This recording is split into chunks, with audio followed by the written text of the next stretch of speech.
दिदाई उन्नयन संस्थार दुर्नीति आसिला सामनाकू।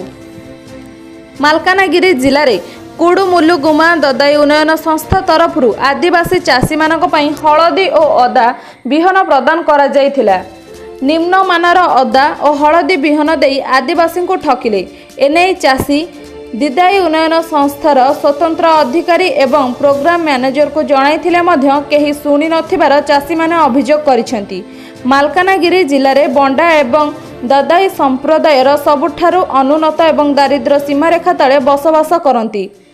संस्था तरफ एही अंचल में बसवास करुथिबा पाखापाखि 6000 परिवार पई विभिन्न विकासमूलक कार्य सह सेमानंकर आर्थिक मानदंड को सुधारिबा थिला एही संस्थार कार्य।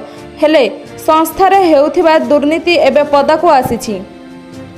जड़े जड़े चाषी को 150 केजी रु 200 केजी पर्यंत अदा और हलदी बिहन देबाकू नियम थिबा बेले चाषी को मिलुथिबा परिमाण कम बिहन प्रदान करिबा एवं अति निम्न मानर बिहन प्रदान करा जायथिबार अभियोग होईछि।